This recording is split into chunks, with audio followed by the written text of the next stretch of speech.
Hi everyone, I am back with the part 2 of our video. It is based on same the interview questions regarding early childhood educator. This part would consist of all the situational questions that are asked during the interview, and yeah, let's straight away start with our interview questions. And same, we have Priyanka with us in this video as well, and yeah, let's start with our interview.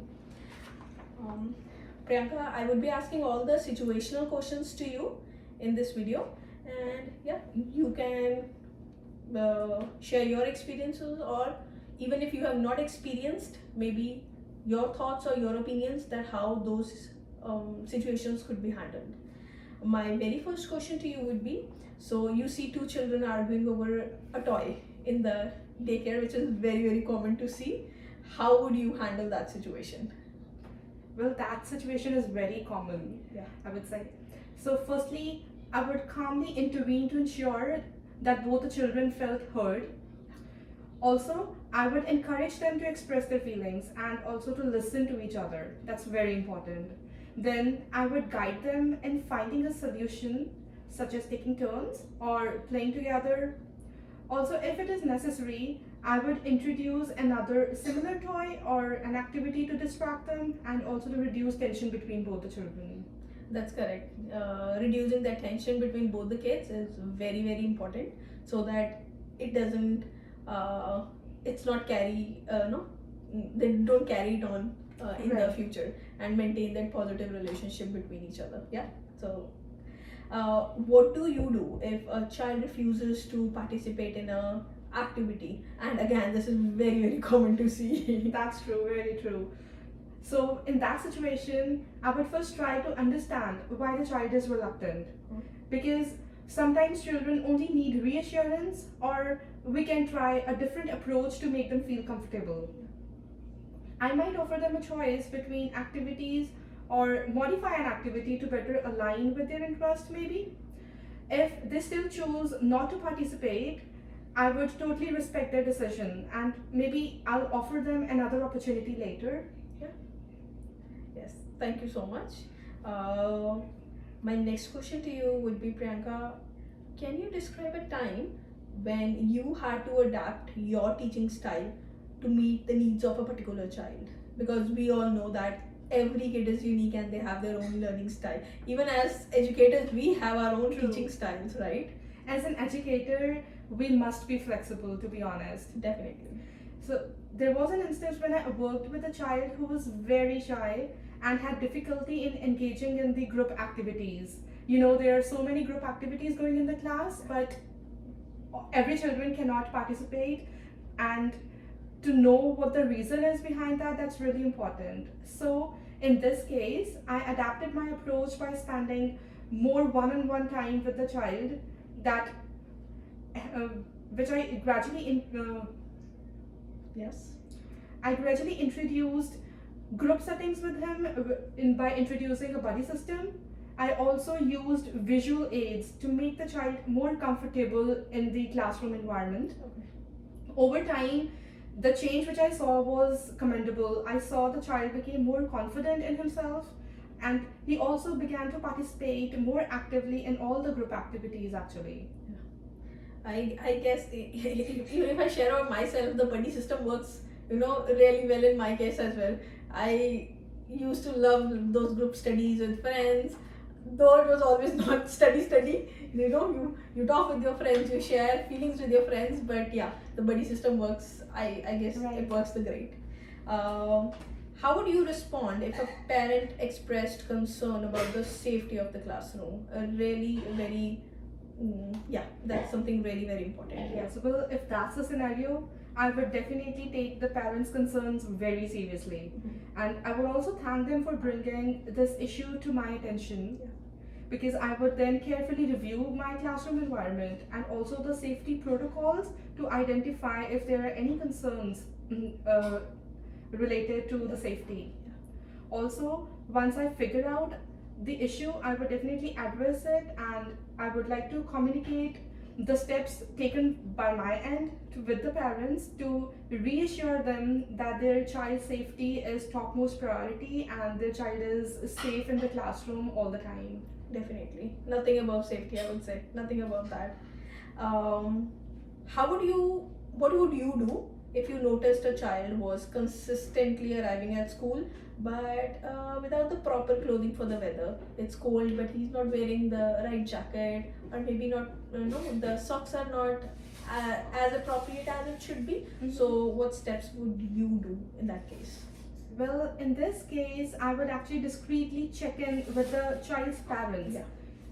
To ensure whether they are aware of the situation or if there is any assistance that we could provide from our end to them. Exactly. Sometimes family do face challenges, and as an educator, it is very important to approach such situations with sensitivity. Right.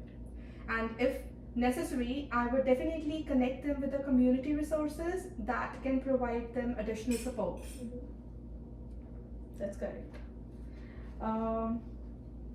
And my next question would be, how would you manage a situation where you see a child is consistently disrupting the class? Kids, they do have different moods every day, and one day they might decide that I want to disrupt the class today in This every is activity. actually a very common scenario. Exactly. Almost every educator faces this every single day. Exactly. Just like we have our own moods, they have their own moods. So yeah, how do you manage those situations as educator? So, first of all, I would try to understand what might be causing the disruptive behavior in that child. Sometimes children just act due to unmet conditions or some of their emotions that they think they cannot express. I would provide positive reinforcement for the appropriate behavior, as well as I would like to set clear and consistent boundaries for them. Additionally, I might involve the child in helping with the task to channelize their energy positively, and also would like to work with their parents to ensure consistency between home and school. If there is a consistency and in home and at school, then only a child can progress, what I feel. Exactly. Parents and educators, they do have to work, no? They have to have a balance. Exactly. And that's what is great for the child's growth, I would say. You must have experienced, or maybe not, a medical emergency involving a child in the daycare. Can you describe a time, if you have experienced that, how did you manage that? Well, I do recall such scenario in my daycare experience. Okay.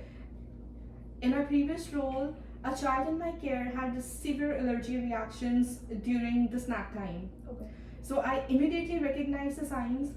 I administered their EpiPen as per the child's daycare plan, Okay. and I also called in the emergency services.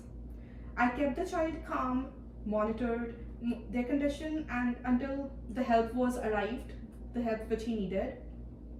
Afterwards, I also communicated with the parents and reviewed our allergy protocols with all the staff to prevent any future incidents. And to be honest, these scenarios are very difficult to handle, but if we remain calm and composed, we can actually manage the things altogether. And we also have to see that the other children are calm down as well, because these scenarios may have a bad impact in the minds of the other children as well.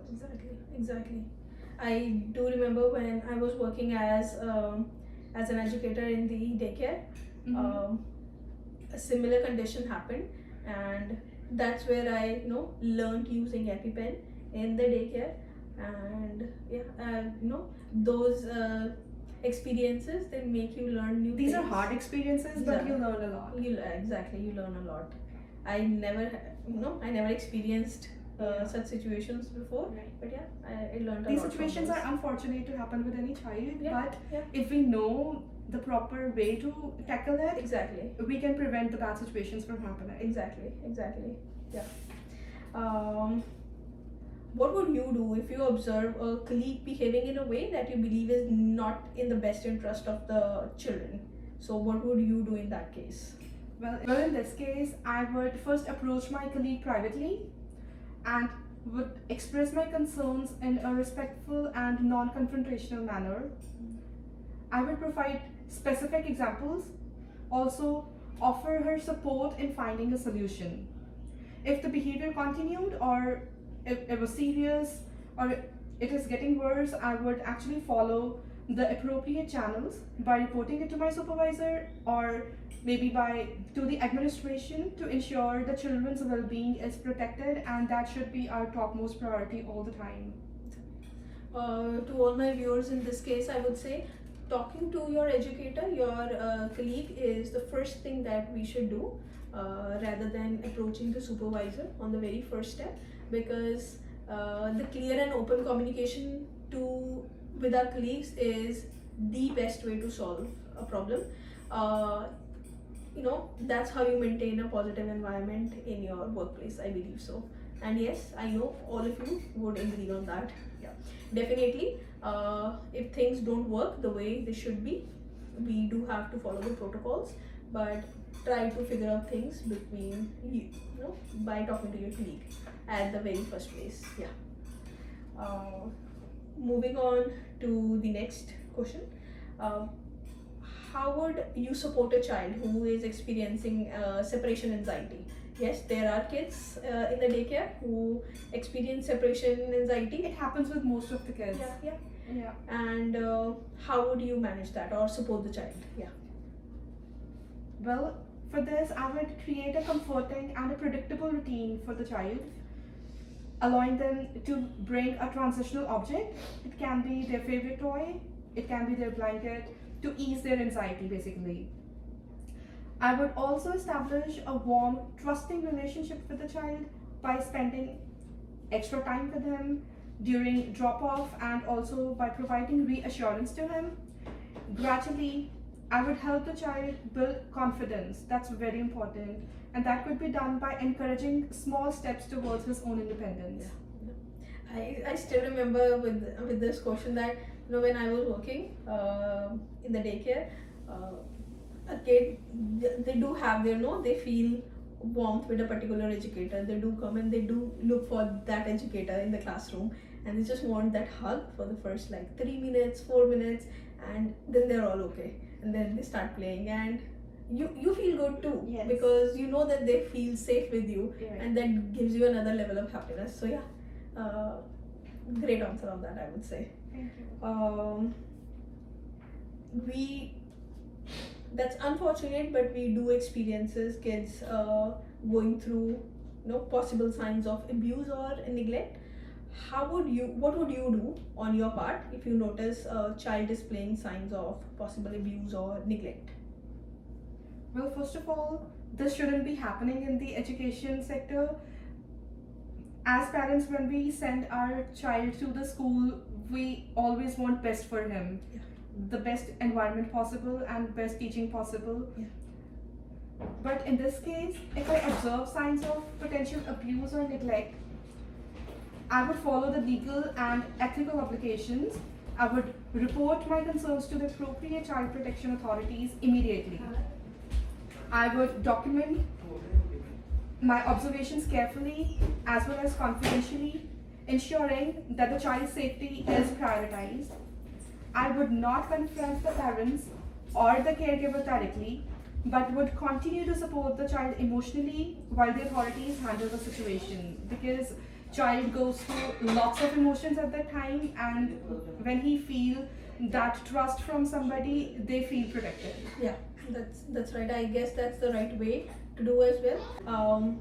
My last question to you, Priyanka, would be, what would you do if a child disclosed something to you in confidence and they don't want their parents to know? What would you do in that situation? It's a very, I would say, tricky situation. Tricky and a challenging situation. Yeah. Because we don't want to break the trust of the child. Yeah. And we, at the same end, we want best thing to happen with him. Exactly. So in that case, I would actually explain to the child that while I respect their feelings and I also want to help them, there are some things that I must share with their parents or some other adults involved if it concerns their safety or their well-being. Mm-hmm. I would reassure the child that my priority is always to keep them safe and also to support them. But depending upon the situation, I would then determine the best way to involve the parents or whatever appropriate authorities are there while maintaining the child's trust as much as possible. Exactly. But definitely at our end, we do have to involve parents because they should know everything what's going on in their child's life. Because the child is too young to solve the matters Exactly. on his own end. Exactly. So thank you so much, Priyanka, for being with us and sharing your experiences and great response, I would say. And I think you all would really gain a lot of knowledge through these questions and answers or through these videos.